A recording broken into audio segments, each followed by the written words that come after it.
Good afternoon.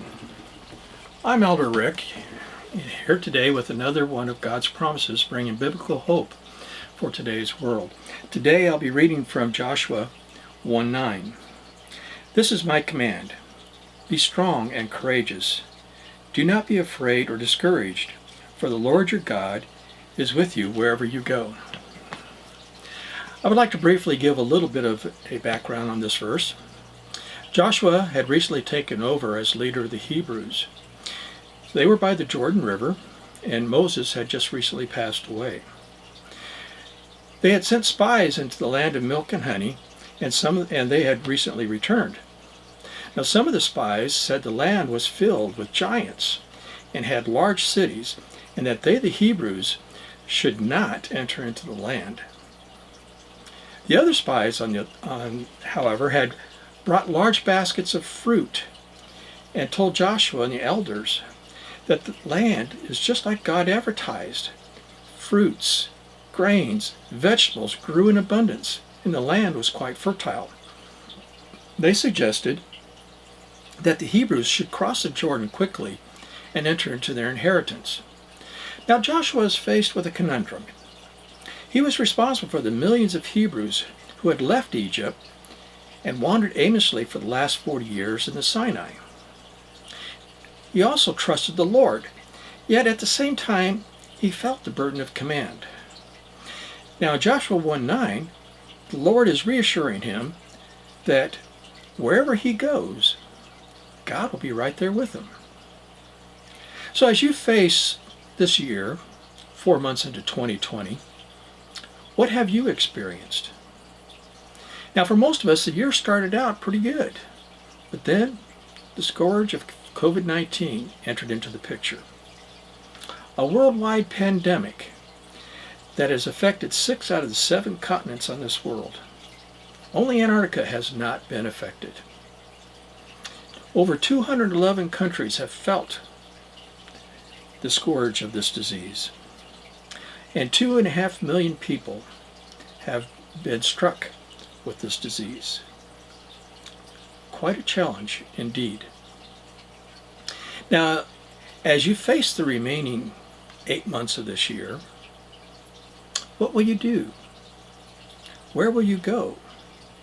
After all, the stay-at-home orders aren't going to last the entire year. But true, there will be many changes once we are allowed to leave our homes. Be changes in how we conduct business, changes in how we do our job.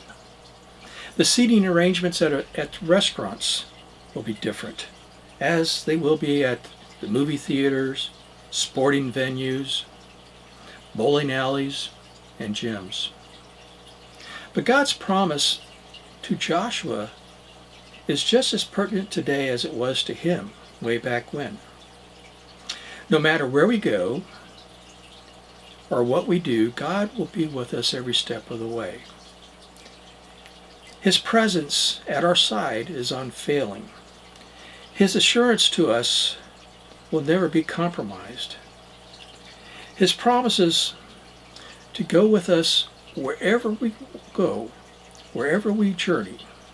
He will never fail those who do not fail him. When we began our journey in life, back when we were born, God was right there with us. And he's going to stay with us every step of the way for the rest of our life. Matthew 28:20 tells us, "Lo, I am with you always." You could say the symbol of God's providence is not a straight line, but rather a circle. It has no beginning and it has no end. You see, he'll be by our side forever. With his arms always encircling us, he will hold us tightly. And yes, we will face challenges. And yes, we will stumble. And yes, we may even forget God at times. But guess what? He will face the challenges with us. He will pick us up when we stumble, and he will never forget us.